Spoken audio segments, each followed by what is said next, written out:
السلام علیکم. محمد افضل صدیق اپنے پروگرام میتھ فیوز کے ساتھ حاضر ہے. خدمت ہے. اتوار کا دن ہے اور روزے اب تقریباً آدھے گزرنے کے قریب گزر گئے اور ہم رمضان کے اختتام کی طرف چل رہے ہیں. آیا برکتوں کا مہینہ آیا، کتنی نعمتیں لے لیں، کتنی برکتیں سمیٹ لی. اور حالات اس وقت یہ ہیں پاکستان کے اندر کہ اس بابرکت مہینے میں آپریشن چل رہا ہے. سوشل میڈیا ایکٹیوسٹ کو اور پاکستان تحریک انصاف کے ساتھ جڑے ہوئے لوگوں کو اٹھایا جا رہا ہے. اور کمال کی بات یہ ہے کہ یہ ایک اگر کسی نے کیا ہے نا، کوئی ایسی خلاف ورزی کی ہے، نوٹس دیں اس کو بلائیں، موقع دیں. مگر رات کے اندھیرے میں جا کر اٹھا لینا، کیمرے توڑ دینا، اور یہ ایک روایت چل رہی ہے اور ہماری عدالتیں کی بے بسی ہے. میں نے بڑی دفعہ سوال اٹھایا ہے، میں نے پٹیشن بھی فائل کی ہیں اس کے اوپر کہ کالا نقاب پہنانا، ہتھ کڑیاں لگانا، بختر بند گاڑی میں بند کرنا، گھروں کو توڑنا، اور اس میں کوئی بھی یعنی جن کو اٹھایا بھی کیا وہ بعد میں بھی کارروائی کے لیے آگے نہیں آئے. انہیں آگے آنا چاہیے تھا اس سارے مسائل کو سامنے رکھتے ہوئے. جو کوئی بھی ہے یعنی موقع دیں آپ اس کو. آپ پیکا ایکٹ کے تحت اگر اس نے ایسا کوئی کام کیا ہے اسے موقع دیں، سنوائی دیں، قوم کے سامنے سارے حقائق رکھیں.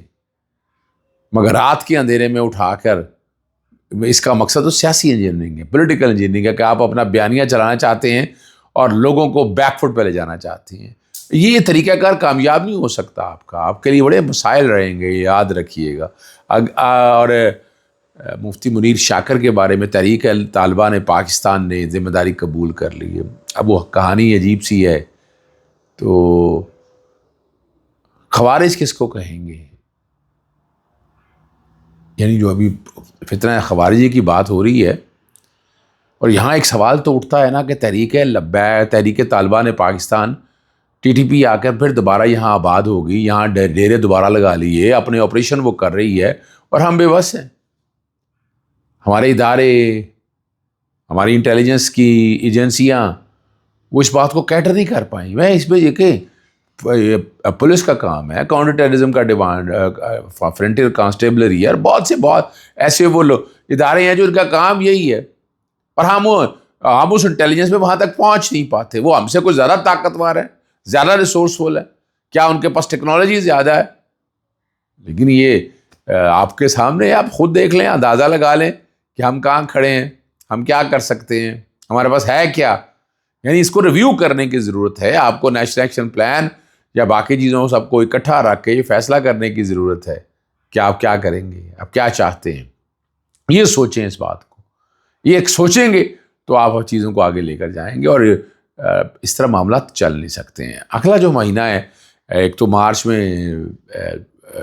توہین عدالت والا کیس جو ہے وہ آئینی بینچ کے پاس کیسے لگ گیا. عمران خان کا کوئی تعلق نہیں آئینی بینچ کا اس حوالے سے. آئینی بینچ کا کیا تعلق ہے اس کانٹیکس میں؟ اگر کسی نے وائلیشن کی ہے تو اس حوالے سے وہ نارمل بینچ کی بات ہے اور نارمل بینچ میں جائے. لیکن آئینی بینچ میں عمران خان کا کیس کیوں لگایا جا رہا ہے، اور زیادہ تر اہم سماعتیں جو ہیں وہ اپریل کے اندر کیوں ہیں؟ اپریل عید کے فوراً بعد جلسے جلوس احتجاج کی بات کی ہے. اب اس احتجاج کو روکنے سے پہلے تو یہاں سوشل میڈیا ایکٹیوسٹ کو اٹھایا جا رہا ہے، اور ساتھ ہی عدالتیں استعمال کا لفظ کیا کہیں، ہم کہہ نہیں سکتے اس بات کو. لیکن یہ باتیں تو یہ ہے نا، ایک دم یہ سارے کیسز لگنا شروع ہو گئے، جو چیزیں آ گئی ہیں. اور بہت اہم اپریل کے اندر ہیرنگ ہے، صرف ایک نہیں ہیرنگ ہے، سارے جتنے معاملات ہیں. سائفر کا جو اپیل ہے وہ سننے میں آ رہی ہے کہ وہ بھی فکس ہو رہی ہے. عدت والے کیس کے حوالے سے بات ہو رہی ہے کہ وہ بھی اپریل میں فکس ہو رہی ہے. اور باقی جو بہت تیزی سے عمران خان کو سزائیں سنانے کا جو پروسیس چلنا تھا، جو لے کر جانا تھا، جن چیزوں کی طرف لے کر آنا تھا، وہ تو باتیں ایک طرف رہ گئیں. وہ کہاں ہے؟ آپ کے سامنے ہے کہ بڑی تیزی کوشش کی کہ کسی طرح سے عمران خان صاحب کو یعنی بہت تیزی سے کیسز چلائے. لیکن جہاں جو کیس چلانے والے تھے وہ بتائے کہ یہ والا جو کیس تھا توشہ خانہ کا، وہ کچھ نہیں ہے. وہ جسٹس میاں گل حسن اورنگزیب نے بڑی وضاحت کے ساتھ جب فیصلہ دیا، وہ چلے گئے سپریم کورٹ میں چلے گئے، اور سپریم کورٹ میں ججز جو وہاں سے ٹرانسفر کیے وہ پبلک انٹرسٹ پہ وہ سوال اٹھے ہوئے ہیں، وہ چیلنج کیے ہوئے ہیں. تو یعنی یہ والا جو بات ہے نا، یہ اب سمجھنے والی بات ہے کہ آگے عمران خان کو اندر رکھنے کے حوالے سے یہ ساری جو پلاننگ ہو رہی ہے اور پاکستان تحریک انصاف کا جو فیصلہ کن احتجاج ہے اس کو روکنے کے حوالے سے، دیکھیے آہستہ آہستہ موبلائزیشن موٹیویشن چل رہی ہے، افطاریاں، چھوٹے لوگوں کی گیدرنگ، لوگوں کو گھروں سے اٹھانا، یہ جو کریک ڈاؤن جو شروع ہوا نا یہ ثابت کرتا ہے کہ ابھی بھی بہت پریشانی ہے، وہ روکنے کی کوششیں کر رہے ہیں۔ بھائی یہاں آزاد مملکت ہے، بنیادی حقوق ہیں، ان کا تحفظ فراہم کریں، جو لوگ احتجاج کرنا چاہتے ہیں انہیں مت روکیں، انہیں بات کرنے دیں، اپنے دل کی بھڑاس نکالنے دیں، گفتگو کرنے دیں۔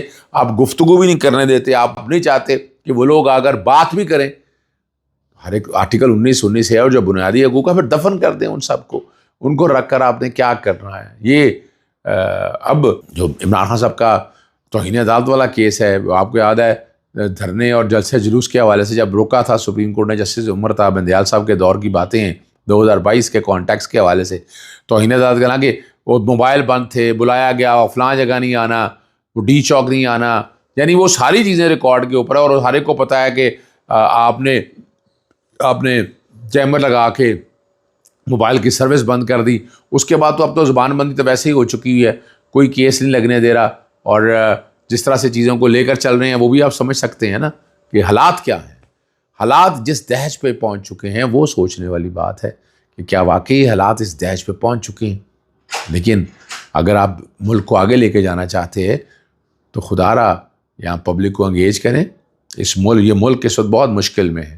ابھی ریسنٹلی پیٹرول کی قیمتیں دیکھ لیں، پیٹرول کی قیمتیں ڈاؤن آئی ہیں پوری دنیا کے اندر، یعنی کم و بیش نہیں۔ اس کا ثبوت یہ ہے کہ پیٹرولیم ڈیولپمنٹ لیوی جو ہے وہ 60 سے اٹھا کر 70 کر دی گئی۔ قیمتیں ڈاؤن آئی ہیں تو پیٹرولیم ڈیولپمنٹ لیوی کیوں بڑھائی ہے آپ نے؟ عوام کو اور پسینا چاہتے ہیں، رمضان چل رہا ہے، رمضان میں ریلیف دیں۔ کون سا ریلیف مل رہا ہے؟ جو باتیں کہہ رہے ہیں کہ ہم نے بڑا کچھ ریلیف دے دیا، کون سا ریلیف دیا ہے؟ ہم یہ بھی سمجھنا چاہتے ہیں، ہمیں تو نظر کوئی نہیں آ رہا کہ ریلیف دیا ہو عام آدمی کو۔ مہنگائی کہاں ختم ہوئی ہے؟ اب وہ کہاں گیا؟ آج کل وہ نظر نہیں آ رہا، ٹک ٹاکر اور وہ چیزیں ساری نظر تو نہیں آ رہی کہ ہم نے بڑی امپرومنٹ کر دی۔ کون سی امپرومنٹ کر دی ہے؟ ہیلتھ کا آپ حال دیکھ رہے ہیں، ایجوکیشن سیکٹر کا آپ حال دیکھ رہے ہیں، چینی کی قیمتیں کہاں چلی گئی ہیں، اور جو باقی جو باتیں ہیں کہ آپ نے آج تک یہ نہیں سوچا کہ کاسٹ آف پروڈکشن کیسے کم کریں، یعنی مرغی وغیرہ کی اگر قیمتیں اگر ہیں تو وہ نیچے لے کر آنی ہے، وہ سوچیں نا وہ کیسے کرنا ہے۔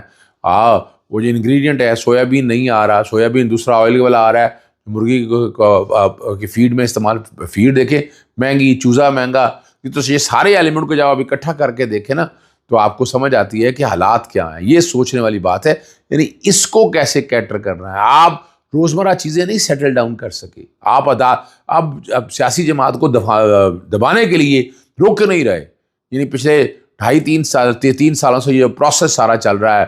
ہم مارچ میں آ چکے ہیں، مارچ 2022 میں ہی تحریک عدم اعتماد پیش ہوئی تھی، ٹیبل کی تھی، اور اسمبلی میں ایجنڈے کا حصہ نہیں تھا، ایجنڈے کا حصہ جا کے 27 مارچ کو بنا تھا، اور 27 مارچ کو بنا تھا، اور 3 اپریل تک 7 دن پورے ہوتے تھے، اور وہیں سے یہ سارا کام شروع ہوا، اور آج بھی ہم وہیں کھڑے ہیں۔ میں نے کمپیریزن آپ کے سامنے پروگرام میں پیش کیا تھا، ڈالر کہاں تھا، آج ڈالر کہاں ہے، پیٹرول کہاں تھا، آج پیٹرول کہاں ہے، مہنگائی کی ریشو کیا تھی، کرنٹ اکاؤنٹ ڈیفیسٹ کا کیا تھا، امپورٹ آپ کی کیا تھی، ایکسپورٹ آپ کی کیا تھی۔ تو یہ ساری چیزیں جو ہے نا اس وقت بیان کی گئی تھیں، لیکن ہم نئی معاملات کو سیٹل ڈاؤن کر سکے۔ کون کرے گا اس میں؟ ابھی تو اب نئی لہر میں، دہشت گردی کی لہر میں بڑی بری طرح سے پھنسے پڑے ہیں۔ اس دہشت گردی کی لہر میں کیسے آپ چیزوں کو کنٹرول کریں گے؟ آپ کو سمجھ ہی کچھ نہیں آ رہا، آپ کنٹرول نہیں کر پا رہے۔ اگر ثانیہ بلوچستان ہوا تو اس کے بعد ہم نے دیکھا مفتی منیر شاکر صاحب کے ساتھ دہشت گردی ہو گئی۔ وہ بلنٹ تھے، بولتے تھے، اب تصویر کے دونوں رخ ہے جس پہ باتیں ہو رہی ہیں، بالکل دونوں رخ ہیں کہ آواز دبا دی گئی ہے، اب آواز دبانے کے لیے، لیکن دوسری طرف تحریک طالبان پاکستان نے ذمہ داری قبول کر لی، اور وہ کمال کی بات ہے، بڑا خوبصورت سا لیٹر ہیڈ آتا ہے، اس پہ لکھا جاتا ہے اور وہ بھیجا جاتا ہے۔ اچھا وہ کیسے بھیجا جاتا ہے، کس طرح آتا ہے، یہ حیران کن باتیں ہیں جو میرے پاس تو جواب نہیں ہے۔ کسی وقت یہ جواب نکلیں گے کہ آخر وہ جو کوئی بھی بیٹھے ہیں وہ کمپیوٹر بڑا زبردست ٹائپ کرتے ہیں، بڑا اور بڑا خوبصورت لیٹر ہیڈ بنایا ہوا انہوں نے۔ کوشش کروں گا اگر ٹیم بیک گراؤنڈ پہ چلا دے تو آپ کو سمجھنے میں آسانی رہے گی. اجازت چاہتا ہوں. السلام علیکم. اللہ حافظ. پاکستان زندہ باد.